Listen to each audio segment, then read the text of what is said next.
ಏನಕ್ಕೆ ಸರ್ ಇದು ಇದು ಸುಡುಮಣ್ಣು ಅಂತ. ಹಾಂ. ಸೌತೆ ಕುಂಬಳ ಗೆಣಸು ಹೀಗೆ ತರಕಾರಿಗಳಿಗೆಲ್ಲ ಮಣ್ಣು ಕಸ ಒಟ್ಟಿಗೆ ಸುಟ್ಟು ಹಾಕಿದರೆ ಅದು ಪರ್ಫಾರ್ಮೆನ್ಸ್ ತುಂಬ ಚೆನ್ನಾಗಿರ್ತದೆ. ಓಕೆ. ಇದು ಸಾಂಪ್ರದಾಯಿಕ ಪದ್ಧತಿಯೂ ಇದೆ. ಮತ್ತು ನಮಗೆ ಈ ಜಾಗದಲ್ಲಿ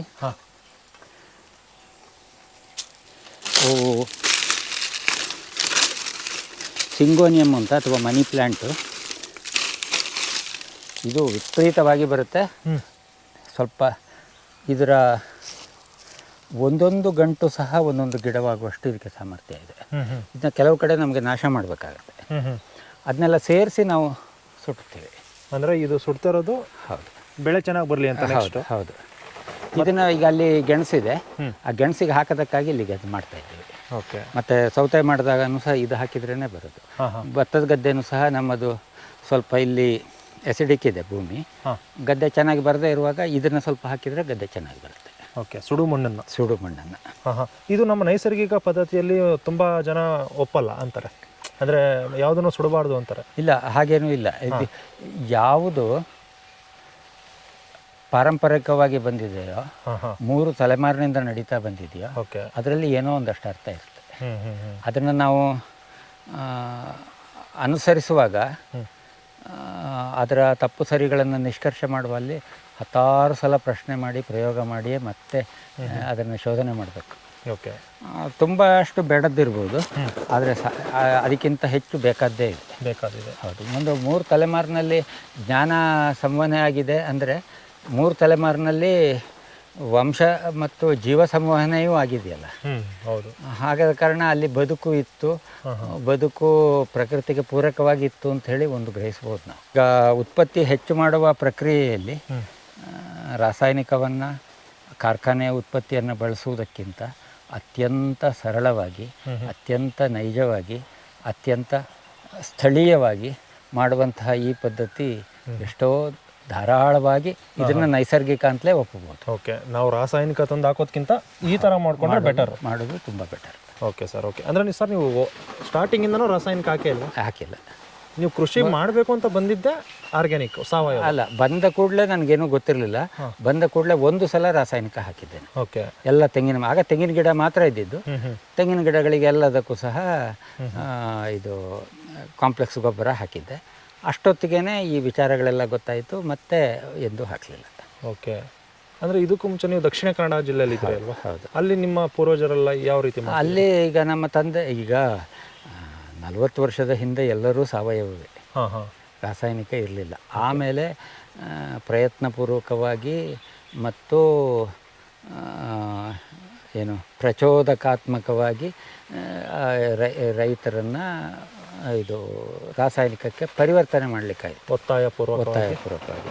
ಈ ಮಧ್ಯದಲ್ಲಿ ಒಂದು 20 ವರ್ಷ ನಮ್ಮ ತಂದೆ ರಾಸಾಯನಿಕ ಬಳಸಿದ್ರು. ಓಕೆ. ಅದರ ದುಷ್ಪರಿಣಾಮಗಳೇ ನನಗೆ ರಾಸಾಯನಿಕವನ್ನು ತಿರಸ್ಕರಿಸಿ ಸಾವಯವಕ್ಕೆ ಹೋಗಲಿಕ್ಕೆ ಪ್ರೇರಣೆಯೂ ಆಯಿತು. ಆಮೇಲೆ ಅಲ್ಲೂ ಬಳಕೆ ಮಾಡಲಿಲ್ಲ. ಅಲ್ಲೂ ಸಹ ಕಳೆದ 35 ವರ್ಷಗಳಿಂದ ಈಗ ನನ್ನ ತಮ್ಮ ಮುಂದುವರಿಸ್ತಾ ಇದ್ದಾನೆ. ಅಲ್ಲೂ ಸಾವಯವವೇ ನಡೀತಾ ಇದೆ. ಸಾವಯವ. Okay sir. ನೈಸರ್ಗಿಕ ಕೃಷಿ. ಹೌದು. ನೈಸರ್ಗಿಕ ಅನ್ನುವ ಹೆಸರನ್ನು ಬಳಕೆ ಮಾಡೋದ್ರಲ್ಲಿ ನನಗೆ ಅಷ್ಟೇನೂ ಆಸಕ್ತಿ ಇಲ್ಲ. ಯಾಕಂದರೆ ನೈಸರ್ಗಿಕವಾಗಿ ನಾವು ಎಂದೂ ಆಗೋದಕ್ಕೆ ಸಾಧ್ಯ ಇಲ್ಲ. ನೈಸರ್ಗಿಕ ಅಂದರೆ ಪ್ರಾಣಿಗಳ ಹಾಗೆ ಬದುಕು, ಕೃಷಿ ಮಾಡದೇ ಇರುವ ಬದುಕು, ಅಡುಗೆ ಮಾಡದೇ ಇರುವ ಬದುಕು, ಮನೆ ಕಟ್ಟದೇ ಇರುವ ಬದುಕು, ದುಡ್ಡನ್ನು ಅಪೇಕ್ಷಿಸದೇ ಇರುವ ಬದುಕು, ಇದು ನೈಸರ್ಗಿಕ. ಆದರೆ ಆ ನೈಸರ್ಗಿಕವಾದಂತಹ ಬದುಕಿಗೆ ಅತ್ಯಂತ ಹತ್ತಿರವಾಗಿ ನಮ್ಮ ದೇಹ ಬುದ್ಧಿ ಮನಸ್ಸುಗಳನ್ನು ಬಳಕೆ ಮಾಡುವುದು ಸಾವಯವ. ಅವಯವ ಅಂದರೆ ನಮ್ಮ ದೇಹದ ಕೆಲಸ ಮಾಡುವ ಭಾಗ ಅಂತ ಅರ್ಥ. ಅವಯವ ನಮ್ಮ ಕೈ, ಕಾಲು, ತಲೆ ಎಲ್ಲ. ಈ ಅವಯವಗಳನ್ನು ನಿಸರ್ಗಕ್ಕೆ, ಪ್ರಕೃತಿಗೆ ಅತ್ಯಂತ ಹತ್ತಿರವಾಗಿ ಉಪಯೋಗಿಸಿ ಪ್ರಕೃತಿಗೆ ದೋಷವೇ ಆಗದೆ ಅಥವಾ ಅತ್ಯಂತ ಕಡಿಮೆ ದೋಷ ಆಗುವ ಹಾಗೆ ಬಳಸುವುದು ಸಾವಯವ. ಇದೇ ಶ್ರೇಷ್ಠವಾದ್ದು. ಮತ್ತು ಇದಕ್ಕಿಂತ ಹೆಚ್ಚಿನ ಋಷಿ ಸದೃಶ ಜೀವನವನ್ನು, ನೈಸರ್ಗಿಕ ಜೀವನವನ್ನು ಬಾಳುವುದು ತುಂಬ ತುಂಬ ಕಠಿಣ. ಹೌದು. ಹಾಗಾಗಿ ನಾವು ಆ ಪದ ಬಳಕೆ ಮಾಡುವಾಗಲೂ ಸಹ ನಮಗೆ ಆ ಪದಕ್ಕೆ ಬಳಕೆ ಮಾಡುವ ಯೋಗ್ಯತೆ ಇದೆಯಾ, ಸಾಮರ್ಥ್ಯ ಇದೆಯಾ ಅಂತ ನಾವು ಮತ್ತೆ ಮತ್ತೆ ಆಲೋಚನೆ ಮಾಡ್ತೀವಿ. ಹೌದು. ನಾನು ತುಂಬ ಸಲ ಯೋಚನೆ ಮಾಡಿದ್ದೀನಿ. ನೈಸರ್ಗಿಕ ಕೃಷಿ ಅಂತ ಮಾತ್ರ ಹೇಳ್ತಾರೆ. ಆದರೆ ಅದು ನೈಸರ್ಗಿಕ ಕೃಷಿ ಹೇಗಾಗುತ್ತೆ? ಸಾವಯವ ಕೃಷಿ ಆಗುತ್ತೆ. ಹೌದು, ಮನುಷ್ಯನ ಹಸ್ತಕ್ಷೇಪ ಇದ್ರೆ ಅದು ಸಾವಯವ. ಏನು ಇಲ್ಲ ಅಂದ್ರೆ ಅದು ನೈಸರ್ಗಿಕ ಕೃಷಿ ಅನ್ನುವ ಶಬ್ದದಲ್ಲಿ ಏನೋ ಮಾಡ್ತಾ ಇದ್ದೇವೆ, ಶ್ರಮ ಪಡ್ತಾ ಇದ್ದೇವೆ ಅಂತಲೇ ಹೇಳುವೆ ಅದರ ಕೃಷಿ ಶಬ್ದದ ಅರ್ಥ. ಹಂಗಾಗಿ ನೀವು ಆರ್ಗ್ಯಾನಿಕ್ ಮತ್ತು ಸಾವಯವ ಇವೆರಡನ್ನೂ ಒಪ್ಕೊಂತೀರಾ? ಇಂಗ್ಲೀಷಲ್ಲಿ ಆರ್ಗ್ಯಾನಿಕ್, ಕನ್ನಡದಲ್ಲಿ ಸಾವಯವ. ಓಕೆ. ಅದು ಅತ್ಯಂತ ಪವರ್ಫುಲ್ಲು ಮತ್ತು ಇದು ಇದು ಏನು ಪವಿತ್ರವಾದ ಶಬ್ದವೇ ಅದು. ಅದಕ್ಕಿಂತ ಮತ್ತು ಇನ್ನೂ ಒಂದು ರೀತಿಯಲ್ಲಿ ಆಲೋಚನೆ ಮಾಡೋದಾದರೆ, ಸಾವಯವ ಎನ್ನುವುದು, ಆರ್ಗ್ಯಾನಿಕ್ ಎನ್ನುವುದು ದಾರಿ, ನೈಸರ್ಗಿಕ ಎನ್ನುವುದು ಗುರಿ. ಅದು ಗುರಿಯನ್ನು ಅಚೀವ್ ಮಾಡಲಿಕ್ಕೆ ಅಂತಿಲ್ಲ. ಹೌದು, ಅದು ಆ ದಾರಿಯೇ ಸುಂದರ. ನಿಮಗೆ ಈಗ ಇಲ್ಲಿಂದ ಇನ್ನೊಂದು ಜಾಗಕ್ಕೆ ಹೋಗುವಾಗ ಆ ಹೋಗುವ ದಾರಿಯಲ್ಲಿ ಇರುವ ಆ ಸೌಂದರ್ಯವನ್ನೆಲ್ಲ ನಾವು ಕಳ್ಕೊಳ್ತಾ ಇದ್ದೇವೆ. ಮೊದಲು ಕಾಶಿಗೆ ಹೋಗುವುದು ಅಂತ ಹೇಳಿದರೆ ನಡ್ಕೊಂಡು ಹೋಗುವುದು. ಕಾಶಿಗೆ ಹೋಗದೇ ಇದ್ದರೂ ಅವನಿಗೆ ಪುಣ್ಯ ಬರುತ್ತೆ. ಯಾಕೆಂದರೆ ಅಷ್ಟು ಜಗತ್ತಿನ ಸೌಂದರ್ಯವನ್ನು, ಜಗತ್ತಿನ ರೀತಿ ನೀತಿಗಳನ್ನು, ಜನಜೀವನವನ್ನು ಅವ್ರು ನೋಡ್ತಾ ಹೋಗ್ತಾರೆ, ಜನರ ಜೊತೆ ಬಾಂಧವ್ಯ ಬೆಳೆಸ್ಕೊಂಡು ಹೋಗ್ತಾರೆ. ಇದು ಮುಖ್ಯ. ನೀವು ಇವತ್ತು ಗೂಗಲ್ ಮ್ಯಾಪ್ ಹಾಕಿ ಬಂದರೆ ನಿಮಗೆ ಭೂಮಿಯ ಸಂಪರ್ಕವೂ ಇಲ್ಲ, ಮನುಷ್ಯನ ಸಂಪರ್ಕವೂ ಇಲ್ಲ, ಯಾರ ಜೊತೆನೂ ಮಾತಿಲ್ಲ. ಹೌದು. ಇಲ್ಲಿ ನಾವು ಪಡೆಯುವಂಥದ್ದು ಏನೂ ಇಲ್ಲ. ನೀವು ಈ ಹೋಗುವ ದಾರಿಗೆ ಎಲ್ಲಿಂದ 10 ಜನರನ್ನು ಮಾತಾಡಿಸ್ತಿದ್ರೆ ಆ 10 ಊರು ಪರಿಚಯ ಆಗ್ತಿತ್ತು ನಮಗೆ. ಹೌದು. ಅಲ್ಲಿ ಏನು ಇದು ಜನಜೀವನ ಇದೆ, ಕೃಷಿ ಜೀವನ ಇದೆ, ಜನರ ಬದುಕಿನ ಕಷ್ಟ ಸುಖಗಳಿದೆ ಅನ್ನುವುದನ್ನು ಅದರ ಮಾರ್ಗದರ್ಶನ ನಮಗಾಗ್ತಾ ಇತ್ತು. ಹೌದು. ಮಾರ್ಗದರ್ಶನವೇ ಇಲ್ಲದ ಮಾರ್ಗವನ್ನು ನಾವು ಕ್ರಮಿಸ್ತಾ ಇದ್ದೇವೆ. ಹೌದು. ಅವಾಗ ತಿಳ್ಕೊಳ್ಳೋಕ್ಕೆ ನಾವು ಪಾದಯಾತ್ರೆ ಮಾಡಬೇಕಿತ್ತು. ಹೌದು. ಇವಾಗ ಪಾದಯಾತ್ರೆ ಮಾಡಬೇಕು ಅನ್ನೋಕ್ಕೆ ಆ ಥರ ಒಂದು ವಾತಾವರಣ ಇಲ್ಲ.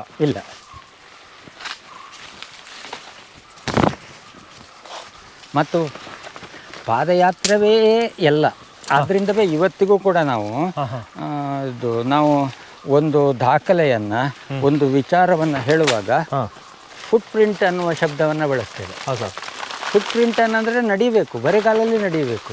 ಹೌದು. ಇಲ್ಲದೆ ಇದ್ದರೆ ಅದು ಫುಟ್ ಪ್ರಿಂಟ್ ಏನಾಗುತ್ತೆ, ಅದು ಫುಟ್ವೇರ್ ಪ್ರಿಂಟ್ ಆಗುತ್ತೆ ಅಥವಾ ವೆಹಿಕಲ್ ಪ್ರಿಂಟ್ ಆಗುತ್ತೆ. ನೀವು ಬರಿಗಾಲಲ್ಲಿ ಬಂದಿದ್ದು ನೋಡಿ ನಾನು ಬರಿಗಾಲಲ್ಲೇ ಬಂದೆ. ನೀವು ತೋಟದಲ್ಲೆಲ್ಲ ಹಿಂಗೆ ಓಡಾಡೋದ? ಹಿಂಗೆ ಓಡಾಡುವಾಗ ಬರಿಗಾಲು, ಕೆಲಸ ಮಾಡುವಾಗ ಗಂಬೂಟು. ಯಾಕೆಂದರೆ ಮುಳ್ಳು ಮತ್ತು ಹಾವಿನ ಒಂದು ಭಯಕ್ಕಾಗಿ ಬರಿಗಾಲಲ್ಲಿ ಓಡಾಡೋದ್ರಿಂದ ಅಲ್ಲಿ ಎಲ್ಲಿ ಮುಳ್ಳಿದೆ, ಎಲ್ಲಿ ತೊಡಕಿದೆ ಅನ್ನೋದು ಗೊತ್ತಾಗುತ್ತೆ, ಭೂಮಿಯ ಪರಿಚಯನೂ ಆಗುತ್ತೆ, ಜೊತೆಗೆ ಅಷ್ಟು ಚಪ್ಪಲಿ ಕಾಸು ಉಳಿಯುತ್ತೆ. ಸವಿಯಲ್ಲ. ಸವಿಯಲ್ಲ. 6 ತಿಂಗಳು ಬರೋ ಚಪ್ಪಲಿ 1 ವರ್ಷ.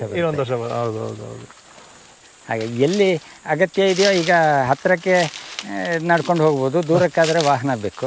2 ಕಡೆಗೂ ವಾಹನ ಬಳಸಿದರೆ ಖರ್ಚು ಡಬಲ್ ಆಗಿಬಿಡುತ್ತೆ. ಪ್ರಕೃತಿಗೆ ನಾವು ಏನು ಕೊಡುಗೆ ಕೊಡದೇ ಇರೋಂಗೂ ಆಗುತ್ತೆ.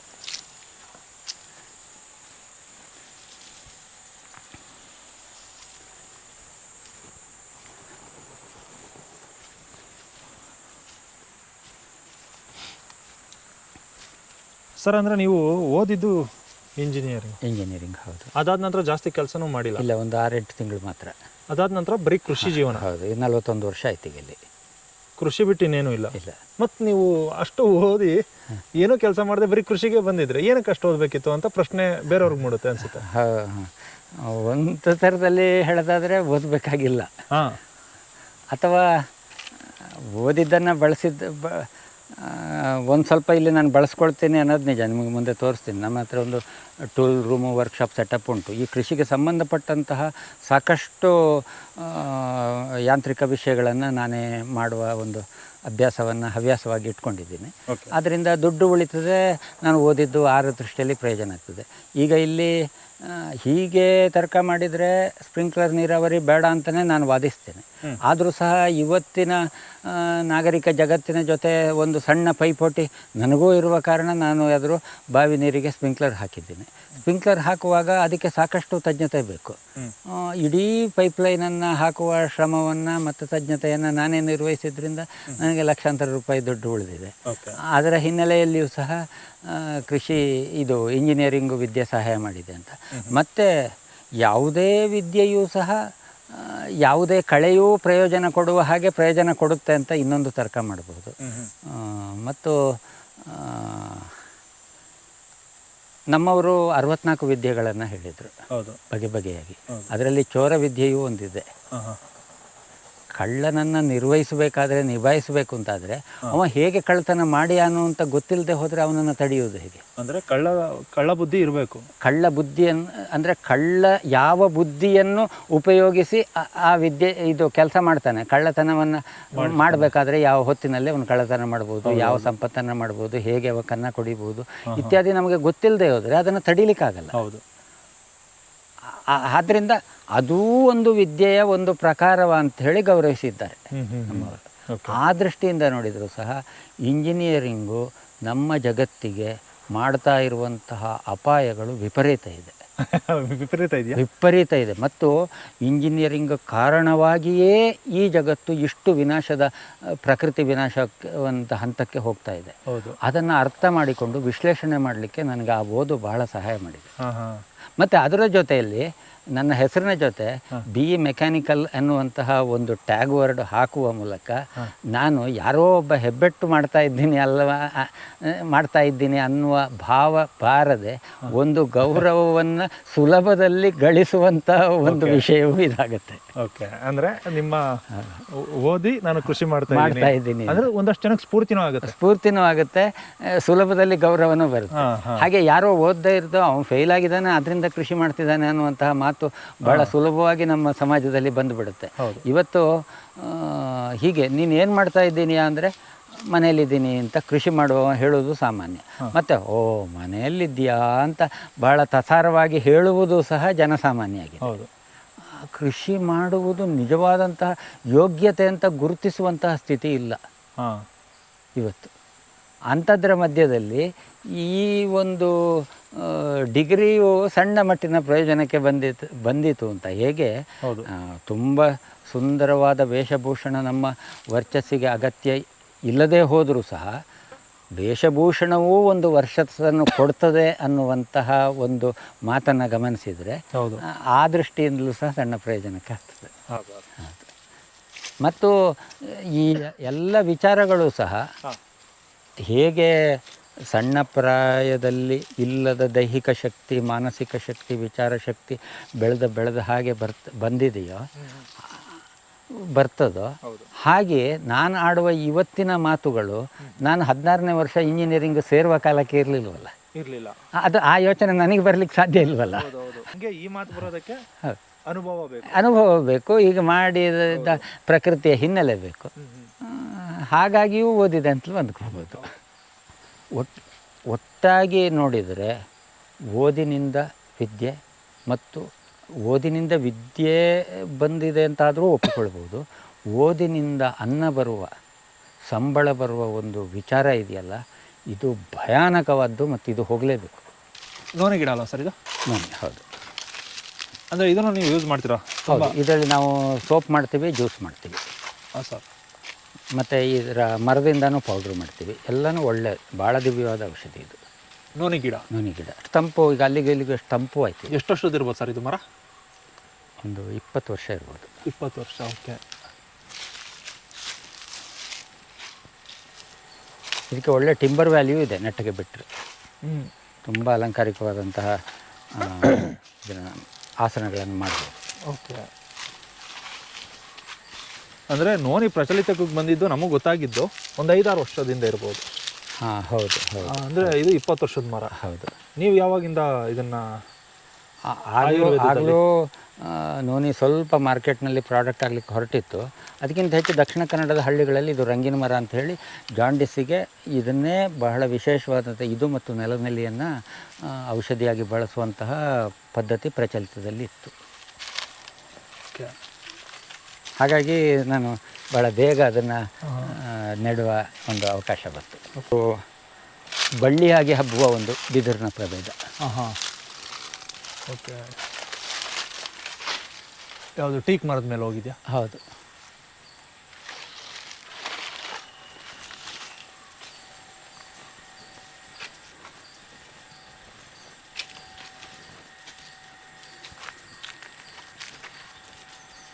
ಭೂಮಿ ಕೊಂಡಾಗ ಬರೀ ತೆಂಗಿದ್ದಿದ್ದ ಜಾಗ ಇವಾಗ ಕಾಡಾಗಿದೆ. ಹೌದು. ಕಾಡು ಮಾಡ್ಬೋದು ಅನ್ನೋ ಒಂದು ದೃಷ್ಟಿ ಇಟ್ಕೊಂಡು, ದೂರ ದೃಷ್ಟಿ ಇಟ್ಕೊಂಡು ನೀವು ಕಾಡು ನಿರ್ಮಿಸಿದ್ರಲ್ಲ? ಹೌದು.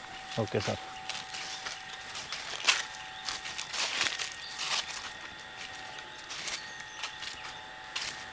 ಓ, ಬಾವಿ. ಹೌದು. ಇದೊಂದೇ ಬಾವಿ ಅಲ್ವಾ ಸರ್? ಈ ಥರ ಇನ್ನೊಂದು ಬಾವಿ ಇದೆ, ಇನ್ನೊಂದು ಭಾಗದಲ್ಲಿ ಇನ್ನೊಂದಿದೆ. ಅದು ಓಪನ್ ವೆಲ್ಲ? ಅದು ಓಪನ್ ವೆಲ್. Okay sir. ಬಾವಿ ಹತ್ರನೇ ಇಷ್ಟೊಂದು ಬಿದಿರು ಹಾಕಿರೋದಕ್ಕೆ ಕಾರಣ ಏನಾದ್ರು ಇದೆಯಾ? ಇಲ್ಲ, ಹಾಗೇನೂ ಇಲ್ಲ. ಅದು ಹೇಗೋ ಬಂದು ಇಲ್ಲಿಗೆ ಸಂಯೋಜನೆ ಆಯಿತು ಅಷ್ಟೇ. ಹಾಂ, ಅದು ಪ್ಲಸ್ ಆಗಿದೆ ಅನ್ಕೋತೀನಿ. ಹೌದು.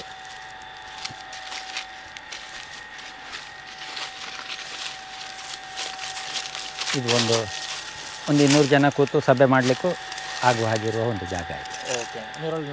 ನೆರಳಿನಲ್ಲಿ ಕೂತ್ಬೋದು.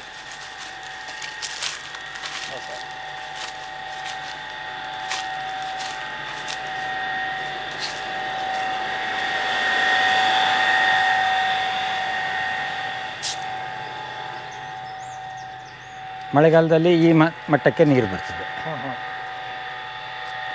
ಈಗ ಹಂತಕ್ಕಿಂತ ಕೆಳಗೆ ಹೋಗಲ್ಲ. ಈ ವರ್ಷ ತುಂಬ ಮಳೆ ಕಮ್ಮಿ ಇರೋದ್ರಿಂದ ಇನ್ನೊಂದು 4-5 ಅಡಿ ಕಮ್ಮಿ ಹೋಗಿದೆ ಈ ವರ್ಷ. ಇದು ನಾವು ತೆರೆದ ಬಾವಿ ಅಂದರೆ ರೌಂಡ್ ಬಾವಿ ನೋಡ್ತೀವಿ ಹಾಂ ನಮ್ಮ ಕಡೆ. ಇದನ್ನ ನಿಮ್ಮ ದಕ್ಷಿಣ ಕನ್ನಡದಲ್ಲೆಲ್ಲ ಹೀಗೆ ಚೌಕ ಮಾಡದೆ ಒಂದು ಸಾಮಾನ್ಯ ಪದ್ಧತಿ. ಇದು ಒಟ್ಟು 25 ಅಡಿ ಆಳ ಇದೆ. ಹಾಂ, ಈಗ ಒಂದು 12 ಅಡಿ ನೀರಾದರೂ ಇದೆ ಈಗ ಇದರಲ್ಲಿ. 12-14 ಅಡಿ ನೀರಿದೆ. ಮತ್ತು ಹೀಗೆ ಮಾಡೋದ್ರಿಂದ ಈಗ 2 ತೆಂಗಿನ ಸಾಲುಗಳ ಮಧ್ಯದಲ್ಲಿದೆ. ಆ ದೃಷ್ಟಿಯಲ್ಲಿ ತೆಂಗಿನ ಗಿಡಗಳು ಸಹ ಕಮ್ಮಿ ಆಗಲಿಲ್ಲ. ಮತ್ತು ಇದನ್ನು ಇಳಿಜಾರಾಗಿ ಮಾಡಿದೆ. ಕೆಳಗಡೆ ತಳದಲ್ಲಿ ಒಂದು ಬರೀ 6 ಅಡಿ ಇರುವಾಗೆ ಆಗದ ಕಾರಣ ಕುಸಿಯುವ ಸಂದರ್ಭವೂ ಸಹ ಕಮ್ಮಿ ಆಗುತ್ತೆ.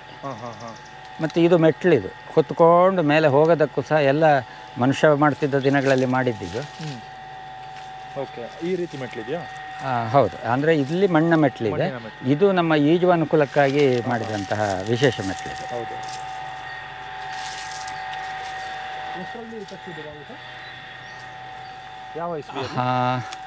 ನಾವು ಇಲ್ಲಿ ಬಂದದ್ದು 1983ರಲ್ಲಿ. ಮತ್ತೊಂದು 2-3 ವರ್ಷದಲ್ಲಿ ಆಗಿದೆ. ಅಂದರೆ ಜಲ ಉಕ್ತಾ ಇರುತ್ತೆ ಅಲ್ವಾ? ಹಾಂ, ಹೌದು. ಜಲ ಉಕ್ಕಿ ತುಂಬುತ್ತೆ. ತುಂಬಿ ಇದೆ ಈ ಮಟ್ಟಕ್ಕೆ ಬರುತ್ತೆ. ಇಲ್ಲಿ ಹಳೆ ಗುರುತು ನೀವು ಗಮನಿಸ್ಬೋದು. ಇಲ್ಲಿ ಹೌದು, ಮೇಲ್ಮಟ್ಟದಿಂದ 1.5 ಅಡಿ ಕೆಳಗೆ ಬಂದು ನಿಲ್ಲುತ್ತೆ. ಈಗ ಮಳೆ ಇಲ್ದಿರೋ ಕಾರಣ ಜಲ ಕಡಿಮೆ ಆಗಿದೆ, ಉಕ್ಕುವಂಥದ್ದು. ಹೌದು, ಇಷ್ಟರಲ್ಲೇ ನಿಂತಿದೆ. ಈಗ ಈಗ ಅಷ್ಟು ಇನ್ನೊಂದು 2 ಅಡಿ ನಾಳೆ ಬೆಳಿಗ್ಗೆ ವಾಪಸ್ ತುಂಬುತ್ತೆ.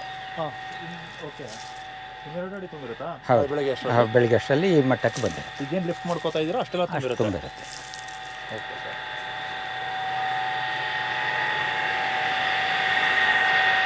ಇದು ಅರಸಿನ ಮಾಡೋದಕ್ಕಾಗಿ.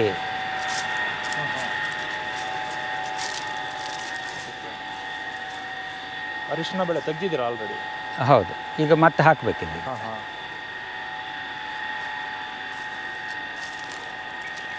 ಒಂದೂವರೆ ಗುಂಟೆ ಇದೆಯಲ್ವ ಸರ್? ಹಾಂ, ಅಷ್ಟೇ. ಇಷ್ಟೇ ಅರಿಶಿನ ಬೆಳೆ ನೀವು? ಇನ್ನು ಮಧ್ಯೆ ಎಲ್ಲೂ ಬೆಳೆಯಲ್ಲ? ಮತ್ತೆ ತೋಟದಲ್ಲಿ ಎಲ್ಲ ಕಡೆ ಇದೆ. ಎಲ್ಲ ಕಡೆ ಇದೆ. ಅದನ್ನು ನಮಗೆ ಸಂದರ್ಭ ಆದರೆ ಅದು ಕಾಣಿಸಿದರೆ ಕಿತ್ಕೊಳ್ತೇವೆ. ಎಲ್ಲನೂ ಎಲ್ಲಿದೆ ಅಂತಲೇ ಗೊತ್ತಾಗಲ್ಲ. ಮಳೆ ಬಂದಾಗ ಗೊತ್ತಾಗುತ್ತೆ. ಅಷ್ಟೊತ್ತಿಗೆ ಲೇಬರ್ ಇದ್ದರೆ ತೆಗಿತೀವಿ, ಇಲ್ಲ ಅಂದರೆ ಅದು ಹಾಗೆ ಮುಂದಿನ ವರ್ಷಕ್ಕೆ ಇರುತ್ತೆ. ಸ್ವಲ್ಪ ಸಣ್ಣದಾಗಿ ಉಳುಮೆ ಮಾಡಬೇಕಲ್ವ? ಹೌದು. ಇಲ್ಲಿ ತುಂಬ ಕಳೆ ಜೊತೆ ಉಳುಮೆ ಏನು ಇಲ್ಲದೇನು ಇಲ್ಲೂ ಅರಿಶಿನ ಇದೆ. ಇದರೊಳಗೂ ಅರಿಶಿನ ಇದೆ. ಮತ್ತು ಬಗೆ ಬಗೆಯಾದ ಅರಿಶಿನದ ಒಂದು ಸಂಗ್ರಹ ಇದೆ. ಇಲ್ಲಿ ಒಂದು 10 ಥರದ ಅರಿಶಿನಗಳಿದೆ. ಕಸ್ತೂರಿ ಅರಿಶಿನ, ಸ್ನಾನದ ಅರಿಶಿನ, ಅದರಲ್ಲಿ ಮತ್ತು ಪ್ರಭೇದಗಳು ಹೀಗೆ. ಅದು ಅರಿಶಿನ ಅಲ್ಲ, ಅದು ಕ್ಯಾನ. ಅದು ಕ್ಯಾನ ಅಂದರೆ ಹೂ ಬಾಳೆಯ ಒಂದು ಪ್ರಭೇದ. ಅದು ಸಿಂಗೋನಿಯಂ ಅಂತೇಳಿ ನಮಗೆ ಸ್ವಲ್ಪ ತೊಂದರೆ ಆಗುವ ಕಳೆಯ ಪ್ರಭೇದ. ಅದು ನಾವು ಬೆಂಕಿ ಹಾಕಿ ನಾಶ ಮಾಡಿ. ಹೌದು, ಹೌದು. ನೋಡಿ, ಇಲ್ಲಿ ಇದು ಬೆತ್ತ. ಇದು ಬೆತ್ತ, ಕುರ್ಚಿ ಎಲ್ಲ ಮಾಡ್ತೀವಲ್ಲ, ಆ ವೆರೈಟಿ. ಇದು ಸ್ವಲ್ಪ ಮುಳ್ಳೆ ಇದೆ. ನೀವು ಕಾಲು ಸ್ವಲ್ಪ ಜಪಾನ ಬನ್ನಿ.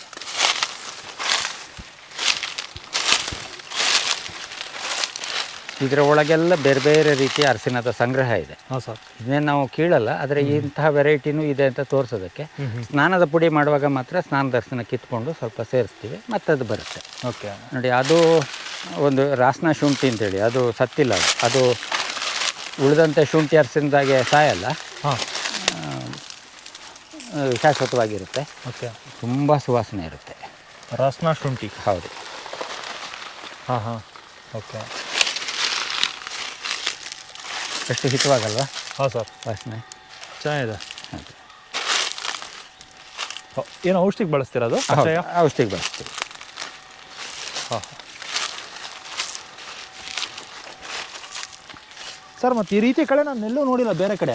ಹಾಂ ಹೌದು, ನಿಮ್ಗದು ಇಲ್ಲಿ ತುಂಬ ತೊಂದರೆ ಕೊಡ್ತಾ ಇದೆ. ಹೌದು ಹೌದು ಪಾರ್ಥೇನಿಯಂ ಥರ. ಹೌದು ಹೌದು ಪಾರ್ಥೇನಿಯಂ ಸರ್, ಮತ್ತು ನಿಮ್ಮ ತೋಟದಲ್ಲಿ ಪಾರ್ಥೇನಿಯಂ ಕಾಣ್ತಿಲ್ಲ, ಮೊದಲು ಇದೆ ಅಂದ್ರಿ. ಹೌದು. ಈಗ ಇವೆಲ್ಲ ಬಂದಮೇಲೆ ಪಾರ್ಥೇನಿಯಂ ಅದಕ್ಕೆ ಅಗತ್ಯ ಇಲ್ಲ ಮತ್ತು ಅವಕಾಶ ಇಲ್ಲ. ಅದು ಜರ್ಮಿನೇಷನ್ ಆಗೋಕ್ಕೆ ಅವಕಾಶನೇ ಕೊಡ್ತಾರೆ, ಇದು ಕೊಡಲ್ಲ. ಓಕೆ ನೋಡಿ, ಇದು ಒಂದು ಓಟೆಯಿಂದಲೇ ಬಂದಂತಹ ಮಾವಿನ ಮರ. ಇಂಥದ್ದೇ ತುಂಬ ಇದೆ, ತುಂಬ ವಿಶೇಷವಾದ ರುಚಿ ಇದೆ ಇದು. ಓಕೆ, ಬೀಜದ ಗಿಡ. ಹೌದು, ಬೀಜದ ಗಿಡ.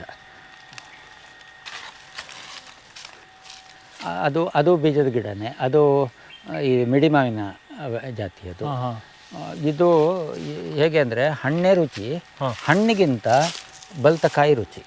ಓಕೆ, ಅಷ್ಟು ಆ ರೀತಿಯ ಒಂದು ವಿಶೇಷ ಗುಣಲಕ್ಷಣ. ಹಣ್ಣಾಗೋಕ್ಕೂ ಮುಂಚೆ ಬಲ್ತಕಾಯಿ ತುಂಬ ಚೆನ್ನಾಗಿರ್ತದೆ ಅದು ತಿನ್ನೋದಕ್ಕೆ. ಓಕೆ ಸರ್, ಇದು ಎತ್ತರವಾದ ಮರ ಯಾವ್ದು ಸರ್ ಇದು? ಇದಕ್ಕೆ ಕೊಟ್ಟೆ ಮರ ಅಂತ ಹೇಳ್ತಾರೆ. ಮತ್ತು ಕೊತ್ತೆ ಮರ. ಹಾಂ, ಇನ್ನೂ ಒಂದಷ್ಟು ಹೆಸರುಗಳಿದೆ, ಮರ್ತೋಯ್ತು. ಡೆವಿಲ್ಸ್ ಕೋಕೋನಟ್ ಹಾಗೇನೋ ಒಂದು ಹೆಸರು. ಹಾಂ ಹಾಂ, ಅಂದರೆ ಇದು ಟಿಂಬರ್ ನೆಡ್ತಾರಾ? ಹೌದು.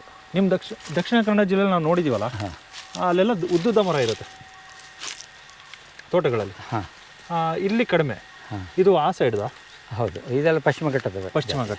ಓಕೆ, ಅಲ್ಲಿ ಇರುಪು ಅಂತ ಹೇಳಿ ಕಿರಾಲ್ ಬೋಗಿ ಅನ್ನೋ ಮರ ಉದ್ದದ್ದು ತುಂಬ ಶಕ್ತಿಯುತವಾದ ಮರಗಳು ತುಂಬ ಇರ್ತದೆ ತೋಟದ ಬದಿಗಳಲ್ಲಿ. ಹಾಂ ಸರ್.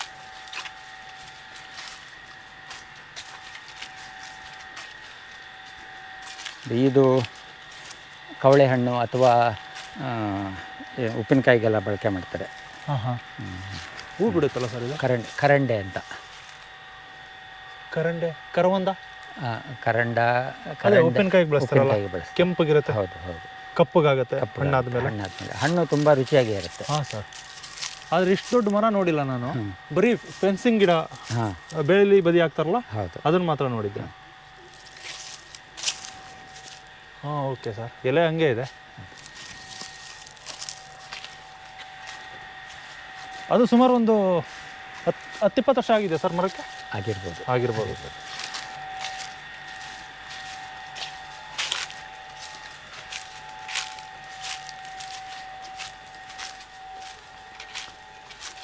ಅಂದರೆ 4,000 ಜಾತಿಯ ಗಿಡಗಳಿದೆ ಇದೆಯಲ್ಲ ಸರ್? ಹೌದು. ಹಾಂ ಸರ್, ಇದು ಅರ್ಜುನ ಮರ ಅಲ್ಲ?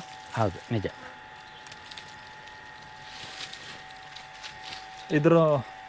ಇದರಿಂದ ತೇದಿ ಏನು ಆಯುರ್ವೇದಿಕ್ ಇದರ ತೊಗಟೆ ಇದು ರಕ್ತದೊತ್ತಡಕ್ಕೆ ತುಂಬ ಒಳ್ಳೆಯದು. ಹಾಂ, ಓಕೆ.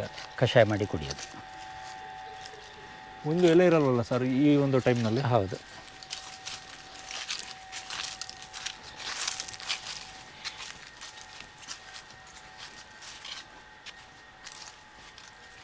ಇದೊಂದು ಬಗೆಯ ಚೆರಿ ಹಣ್ಣು. ಹಾಂ ಸರ್, ಓಕೆ. ಈ ಚೆರ್ರಿ ಹಣ್ಣುಗಳು ಹಾಕೊಳ್ಳೋದ್ರಿಂದ ಪಕ್ಷಿಗಳು ಜಾಸ್ತಿ ಆಗ್ತವೆ ತೋಟದಲ್ಲಿ? ನಿಜ. ನಮ್ಮ ಕೈಗೆ ಬಹುತೇಕ ಸಿಕ್ಕಲ್ಲ, ಅದು ಹಾಕಿರ್ಲೇ ತಿಂತಾರೆ. ಹಾಂ ಹಾಂ. ಇದು ಎಲ್ಚಿ ಹಣ್ಣು. ಹಾಂ ಸರ್. ಅಥವಾ ಬೋರೆ. ಹಾಂ, ಬೋರೆ ಹಣ್ಣು, ಎಲ್ಚಿ. ನಾವಿವತ್ತು ಪ್ರಕೃತಿಯ ಮೇಲೆ ಯುದ್ಧ ಸಾರಿದ್ದೀವಿ. ಪ್ರೀತಿಯಿಂದ ಆಗಬೇಕಾದದ್ದನ್ನು ಯುದ್ಧದಿಂದ, ಆಕ್ರಮಣದಿಂದ ಪಡಿಬೋದು ಅಂತ ತಿಳ್ಕೊಂಡಿದ್ದೀವಿ. ಒಂದರ್ಥದಲ್ಲಿ ನೋಡಿದರೆ ಕೃಷಿಯೇ ಹಾಗೆ, ಪ್ರಕೃತಿಯ ಮೇಲೆ ಮಾಡುವಂಥ ಸಣ್ಣ ಯುದ್ಧನೇ. ಆದರೆ ಆ ಯುದ್ಧ ಅತ್ಯಂತ ಕಮ್ಮಿ ಪ್ರಮಾಣದಲ್ಲಿ. ಹೇಗೆ ಅಂದರೆ, ಏನೂ ಯುದ್ಧ ಇಲ್ಲದೆ ಆಹಾರ ಲಭ್ಯ ಇಲ್ಲ. ಹುಲಿ ಅದರ ಆಹಾರವಾಗಿ ಹುಲ್ಲೆಯ ಮೇಲೋ ಹಸುವಿನ ಮೇಲೋ ಆಕ್ರಮಣ ಮಾಡಬೇಕು, ಒಂದು ಸಣ್ಣ ಯುದ್ಧ ಸಾರುತ್ತೆ. ಆದರೆ 15 ದಿನಕ್ಕೆ ಅದು ಸಾಕು. ಆಮೇಲೆ ಅದು ನಿಶ್ಚಿಂತವಾಗಿರುತ್ತೆ. ಮತ್ತು ಹತ್ತಿರ ಹೋದ್ರೂ ಸಹ ಅದೇನು ಬೇಟೆ ಗೋಜಿಗೆ ಹೋಗಲ್ಲ. ಅದರಿಂದ ನಮಗೆ ಎಷ್ಟು ಅಗತ್ಯವೋ ಅಷ್ಟು ಯುದ್ಧವನ್ನು ನಾವು ಪ್ರಕೃತಿಯ ವಿರುದ್ಧ ಮಾಡಿದರೆ ಅಥವಾ ಕೃಷಿ ಮಾಡಿದರೆ ಅದು ಯೋಗ್ಯ, ಮಾನ್ಯ. ಅದರ ಬಗ್ಗೆ ಯಾರ್ದು ಸಹ ಭಿನ್ನಾಭಿಪ್ರಾಯಕ್ಕೆ ಅವಕಾಶ ಇಲ್ಲ. ಆದರೆ ನಾವು ಮಾಡ್ತಾ ಇರುವ ಯುದ್ಧ ಹೇಗೆ ಅಂದರೆ, ನಮ್ಮದಲ್ಲದ ಪ್ರಕೃತಿಯಲ್ಲಿ ಎಲ್ಲೆಲ್ಲೂ ಸೌಂದರ್ಯ ಇದೆ ಮತ್ತು ಸಂಪತ್ತಿದೆ. ಅಷ್ಟು ಸಂಪತ್ತನ್ನು ಈಗ ನಾವು ಇದು ಚಂದದ ಹೂವನ್ನಾಗಲಿ ಚಂದದ ವಸ್ತುವನ್ನಾಗಲಿ ವಿಷಯವನ್ನಾಗಲಿ ಕಣ್ಣಿನಿಂದ ನೋಡ್ಬೋದು. ಹಾಗೆ ಅಂತ ನಾವು ನಿಂತ ಜಾಗದಿಂದ ನೋಡಲಿಕ್ಕಾಗದೆಷ್ಟು. 10 ಅಡಿಯದ್ದು ಚೆನ್ನಾಗಿ ಕಾಣುತ್ತೆ, 20 ಅಡಿದು ಒಂದಷ್ಟು ಕಾಣುತ್ತೆ, 50 ಅಡಿದು ಕಾಣಿಸೋದೇ ಇಲ್ಲ ಅಲ್ಲಿ ಇದ್ದರೂ ಸಹ. ಕುತ್ತಿಗೆ ಎಲ್ಲ ಬೆನ್ನು ಎಲ್ಲ ತಿರುಗಿಸಿದರೆ 360 ಡಿಗ್ರಿನೂ ಸಹ 30 ಅಡಿ 50 ಅಡಿಯ ದೂರಕ್ಕೆ ನೋಡ್ಬೋದು. ಮತ್ತು ಅದಕ್ಕಿಂತ ಹೆಚ್ಚು ನೋಡಬೇಕು ಅಂದರೆ ಪ್ರಕೃತಿಯ ಎಲ್ಲ ಸೌಂದರ್ಯವನ್ನು ನಾವು ನೋಡಲೇಬೇಕು ಅಂದರೆ ನಾವು ಎಲ್ಲ ಕಡೆ ಸಂಚರಿಸಬೇಕು. ಅಷ್ಟು ಇಡೀ ಪ್ರಪಂಚವನ್ನು ನಮಗೆ ಸಂಚರಿಸುವಷ್ಟು ಶಕ್ತಿ ಇದೆಯಾ, ಅಷ್ಟು ಜೀವಿತಾವಧಿ ಇದೆಯಾ, ಸಮಯ ಇದೆಯಾ?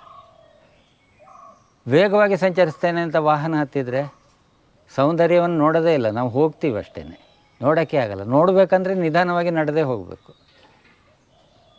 ಹಾಗಾಗಿ ಪ್ರಕೃತಿಯಲ್ಲಿರುವ ಸಂಪತ್ತಾಗಲಿ ಸೌಂದರ್ಯವಾಗಲಿ ನಮ್ಮ ಇಂದ್ರಿಯಗಳಿಗೆ ಎಷ್ಟು ಬೇಕೋ ಹಸಿವನ್ನು ಇಂಗಿಸುವಷ್ಟು ಲಭ್ಯವಾದರೆ ಸಾಕು. ಅದಕ್ಕಿಂತ ಹೆಚ್ಚಾದದ್ದೆಲ್ಲವೂ ಯುದ್ಧವೇ.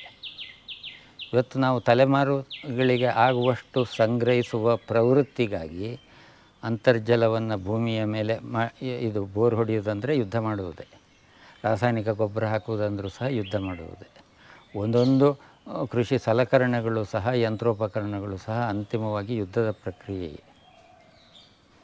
ಈ ಮೂಲಕ ಗಳಿಸುವ ಸಂಪತ್ತು ದುರ್ಯೋಧನ ಗಳಿಸಿದ ಸಂಪತ್ತಿಗೆ ಸಮವಾಗುತ್ತೆ ಅಂತ. 12 ವರ್ಷ ಅಂತೂ ಸಹ ವನವಾಸಕ್ಕೆ ಪಾಂಡವರನ್ನು ಅವನು ದಡ್ಲಿಕ್ಕೆ ಸಾಧ್ಯವಾಯಿತು. ಅಷ್ಟು ಕಾಲ ಅವನು ಅನುಭವಿಸಿದ ಅಂತ ಇಟ್ಕೊಳ್ಳಿ. ಆದರೆ ಎಂಥ ಸಾತ್ವಿಕರಾದರೂ ಒಂದು ದಿನ ಕಾಲ ಬಂದೇ ಬರ್ತದೆ, ಆ ದುರಾಗ್ರಹದ ಮೇಲೆ ಆಕ್ರಮಣ ಮಾಡುವ, ಅದನ್ನು ವಿರೋಧಿಸುವ, ತಮ್ಮ ಹಕ್ಕನ್ನು ಪಡೆಯುವ ಕಾಲ ಬಂದೇ ಬರ್ತದೆ. ಯಾವುದೇ ಬ್ಯಾಕ್ಟೀರಿಯಾ ವೈರಸ್ಸಿಗಾದರೂ ಸಹ ಆ ಶಕ್ತಿ ಇದೆ, ಸೊಳ್ಳೆಗೆ ಆ ಶಕ್ತಿ ಇದೆ, ಜರಳೆಗೂ ಆ ಶಕ್ತಿ ಇದೆ, ಇರುವೆಗೆ ಆ ಶಕ್ತಿ ಇದೆ. ನಾವು ಪ್ರಕೃತಿಯ ವಿರುದ್ಧ ಯುದ್ಧ ಮಾಡಿದರೆ ಎಂತಹ ಸಾತ್ವಿಕ ದುರ್ಬಲ ಜೀವಿಗಳು ಅಂತ ಅನಿಸುವ ಜೀವಿಗಳು ಕೂಡ ಒಂದು ದಿನ ನಮ್ಮ ವಿರುದ್ಧ ಯುದ್ಧ ಮಾಡೇ ಮಾಡ್ತವೆ, ಮರುಯುದ್ಧ ಮಾಡ್ತವೆ. ಮತ್ತು ಅವಕ್ಕೆ ಗೆಲ್ಲುವ ಸಾಮರ್ಥ್ಯ ಇದೆ. ಒಟ್ಟು ಜೀವರಾಶಿಯಲ್ಲಿ ಮನುಷ್ಯನ ತೂಕ ಅಥವಾ ಗಾತ್ರ 1% ಅಥವಾ ಅದಕ್ಕಿಂತ ಕಡಿಮೆ. ಉಳಿದ 99% ಎಷ್ಟು ದಿನ ಅಂತ ನಮ್ಮ ಆಕ್ರಮಣವನ್ನು ಸಹಿಸಿತ್ತು? ಅವುಗಳಿಗೆ ಬದುಕುವ ಹಕ್ಕಿಲ್ವ, ಸಾಮರ್ಥ್ಯ ಇಲ್ವ? ಹೀಗೆ ನೋಡಿದರೆ ಒಂದು ಸೊಳ್ಳೆಯ ಸಾಮರ್ಥ್ಯ ನಮಗಿದೆಯಾ? ನಾಯಿಯ ಸಾಮರ್ಥ್ಯ ಇದೆಯಾ? ಎಂಥ ಮುಳ್ಳು ಬೇಲಿಯನ್ನಾದರೂ ನುಗ್ಗಿ ಹೋಗಬಲ್ಲದು ನಾಯಿ. ಎಂಥ ಇದು ಗೋಡೆಯನ್ನಾದರೂ ಹತ್ತಬಲ್ಲದು ಬೆಕ್ಕು, ಇಲಿ. ಅವುಗಳ ಇಂಡಿವಿಜುವಲ್ ಸಾಮರ್ಥ್ಯದ ಮುಂದೆ ನಮ್ಮ ಮನುಷ್ಯನ ಸಾಮರ್ಥ್ಯ ತೀರ ಕಡಿಮೆ. ಮನುಷ್ಯನ ಸಾಮರ್ಥ್ಯ, ಪ್ರಕೃತಿ ನಾಶದ ಸಾಮರ್ಥ್ಯ ಬಂದಿರುವುದು ಯಂತ್ರೋಪಕರಣಗಳಿಂದ, ಯುದ್ಧೋಪಕರಣಗಳಾಗಿ ಯಂತ್ರೋಪಕರಣಗಳನ್ನು ಬಳಸುವ ಮೂಲಕ. ಇಂತಹ ಯುದ್ಧ ಹೆಚ್ಚು ಕಾಲ ನಡೆಯಲಾರದು ಅನ್ನುವುದನ್ನು ಮತ್ತೆ ಮತ್ತೆ ಎತ್ತಿ ಹೇಳುವುದಕ್ಕಾಗಿಯೇ ರಾಮಾಯಣದ ಕಥೆ ಇದೆ, ಮಹಾಭಾರತದ ಕಥೆ ಇದೆ. ಅದರಲ್ಲಿರುವಂತಹ ಕಥಾ ಸೌಂದರ್ಯವನ್ನು ಅಂತಿಮವಾಗಿ ಪ್ರಕೃತಿಯ ಆರಾಧನೆ ಅಂತ ನಾವು ತಿಳ್ಕೊಂಡಾಗ ನಮಗೆ ನಾವು ಕಲಿತ ಅಕ್ಷರಕ್ಕೆ ಸಾರ್ಥಕತೆ ಬಂದಿತ್ತು ಅಂತ ನನ್ನ ಭಾವನೆ. ನಮಸ್ಕಾರ. Thank you sir, thank you.